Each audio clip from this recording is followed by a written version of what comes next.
Bonjour, Parashat Vayera. Ou comment sauver la ville de Sodome?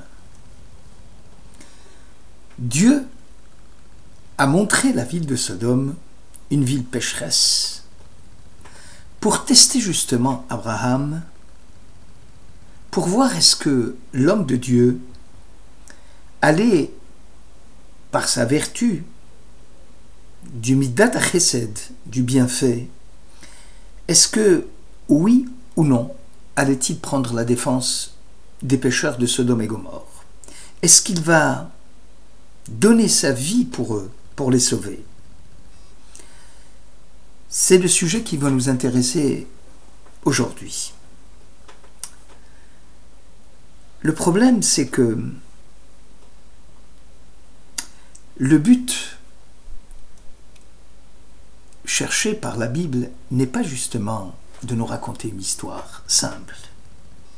La Bible n'est pas un manuel d'histoire ni un manuel de géographie. C'est un manuel qui doit conduire l'homme à la crainte de Dieu. La Bible a une signification, un sens d'ordre éthique et moral. Essayons de comprendre cela à travers ce texte, ce beau texte de Sodome et Gomorrhe. Abraham vient de se séparer de ses invités. Le texte dit, Abraham est parti avec eux pour les accompagner.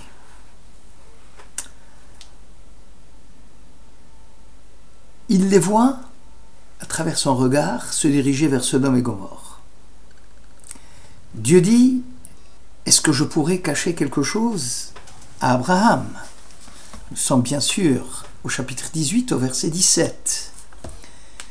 Alors l'Éternel dit, cacherai-je à Abraham ce que je vais faire, sachant que Abraham deviendra certainement une grande nation puissante, et en lui seront bénies toutes les nations de la terre, car je l'ai choisi, afin qu'il ordonne à ses fils et à sa maison après lui de garder la voie de l'Éternel, en pratiquant la droiture et la justice, et qu'ainsi l'Éternel accomplisse en sa faveur les promesses qu'il a faites.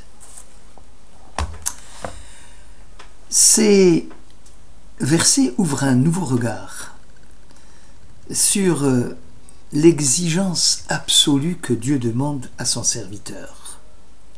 D'une façon générale, nous appelons religieux, ou quand on parle de religion, les gens pensent que c'est une exigence arbitraire qui est demandé à l'homme de la part d'un Dieu qui serait tout-puissant et qui soumettrait l'homme à ses dictates, où l'homme n'a aucune façon ni de protester, ni de l'incriminer.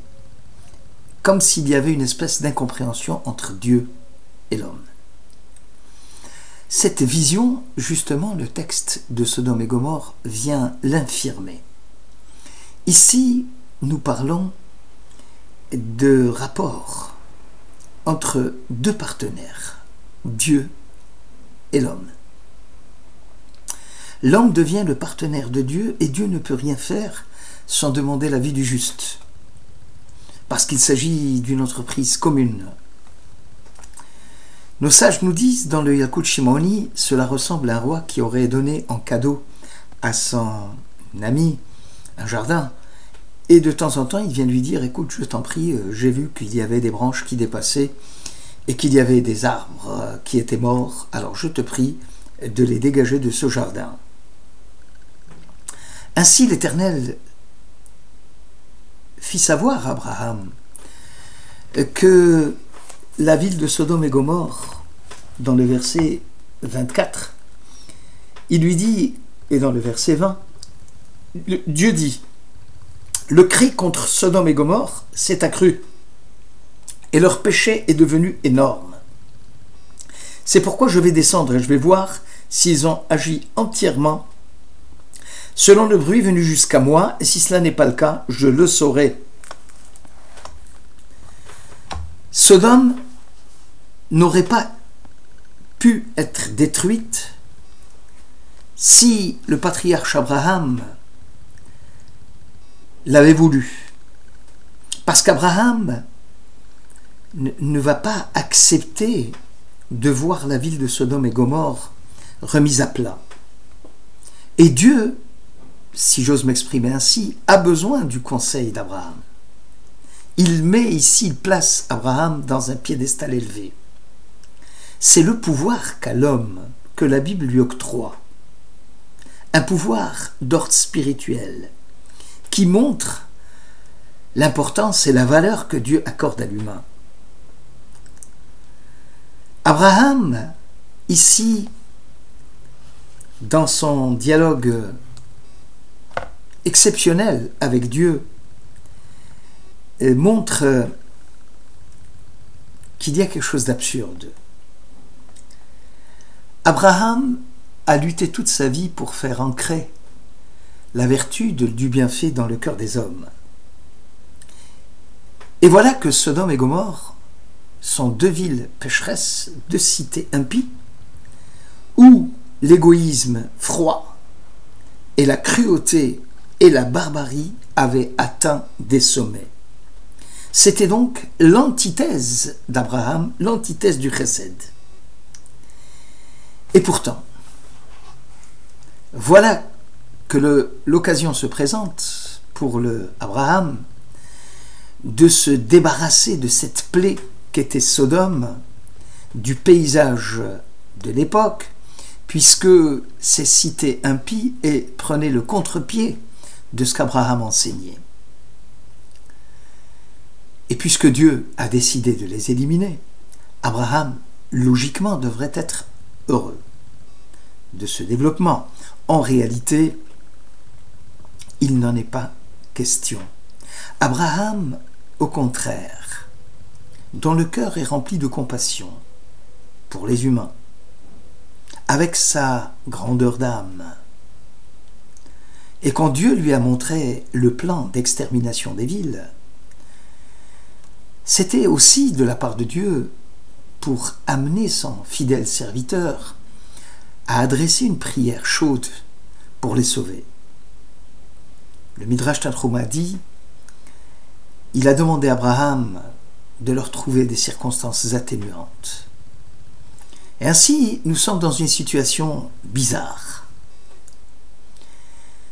Dieu savait auparavant, bien évidemment, qu'il n'y avait pas dans la vie de Sodome et Gomorrhe 10 hommes justes et que la prière d'Abraham serait vaine. Alors à quoi sert-il de demander au patriarche de prier pour eux? La réponse est, même si Dieu pardonne l'offense, même si Dieu passe par perte et profit les fautes des uns et des autres, il y a toujours moyen, de la part d'un homme, d'utiliser la prière comme arme fantastique, comme une arme redoutable, pour repousser, ne fût-ce même le décret divin. C'est pour ça que Abraham, qui avait compris le concept, le commandement de tu aimeras ton prochain comme toi-même, s'est élevé à un niveau tel qu'il était capable de pardonner, lui, l'humain, même aux grands pécheurs, même aux sodomites, même si leur dossier est complètement obscur, nul, lui, l'avocat des pécheurs, sera là pour les défendre. Abraham ne pouvait pas connaître l'ampleur de la mécréance des deux cités impies. Il n'est pas capable aussi de comprendre jusqu'où ces deux cités sont tombées très bas et qu'il n'y avait plus aucun espoir. Mais lui, l'homme de Dieu, le partenaire de Dieu dans l'œuvre de la création, ne désespère pas. Ne désespère pas d'enlever le décret de Dieu. C'était sa responsabilité en tant qu'humain C'était sa responsabilité envers les hommes qui l'entouraient. Et c'est là où on voit ce cri.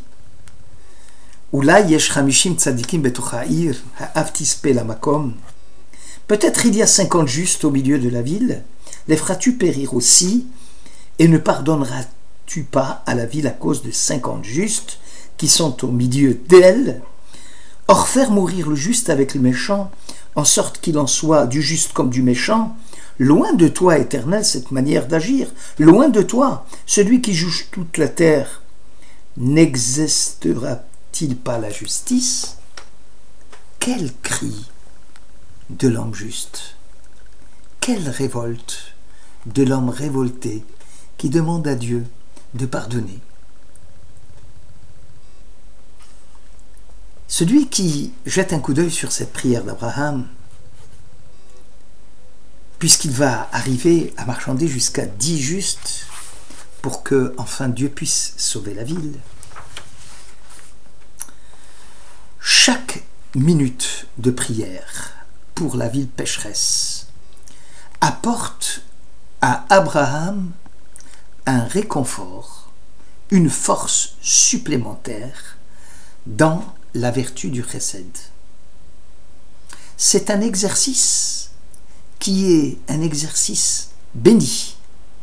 Dieu n'a pas voulu que Abraham soit d'accord tout de suite pour la destruction de Sodome et Gomorrhe. Il voulait approfondir en lui la vertu du chesed, du bienfait spirituel. C'est pour ça que ce beau texte, avec ce marchandage qui semble inutile puisque Dieu connaît l'issue de l'histoire, c'est justement pour approfondir cette notion importante du chesed qui illuminait le cœur du patriarche. C'est en faisant le bien, en s'éloignant du mal, en se dressant devant Dieu, en demandant à Dieu de la compassion. C'est cette façon-là où le patriarche monte et va de sommet en sommet.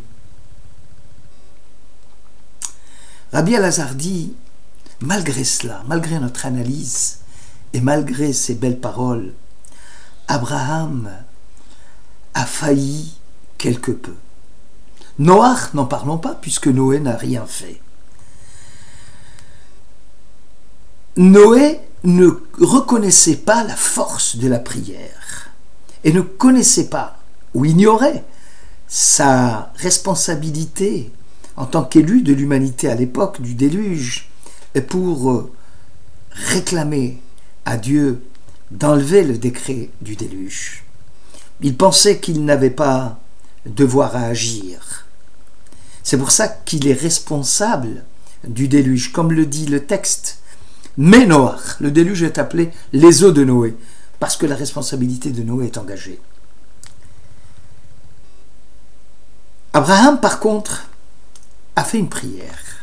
Mais il a fait une prière uniquement pour les justes. Est-ce que tu vas tuer le juste avec le méchant? Il n'a pas fait la prière globale qui incluait aussi les mécréants. Contrairement à Moïse. C'est pour ça qu'il a manqué quelque chose à Abraham. Parce que Moïse, lui, quand il va agir également pour les mécréants. Lorsque Dieu lui a dit « Je voudrais en finir avec ce peuple », le peuple d'Israël qui était dans le désert et qui rouspétait tout le temps, et Dieu a dit à Moïse « Laisse-moi faire. Après la faute du veau d'or, je vais en terminer une fois pour toutes avec ce peuple. » Moïse lui dit « Tue-moi. » dit le Midrash, mais ne touche aucun ongle du plus petit des enfants d'Israël. C'est Moïse qui a eu gain de cause, puisque Dieu, après la faute du veau d'or, va lui dire « Salarti kidvarecha » j'ai pardonné selon tes paroles. C'est magnifique de prier également pour les mécréants, pour qu'ils deviennent aussi des hommes justes. Merci de votre écoute.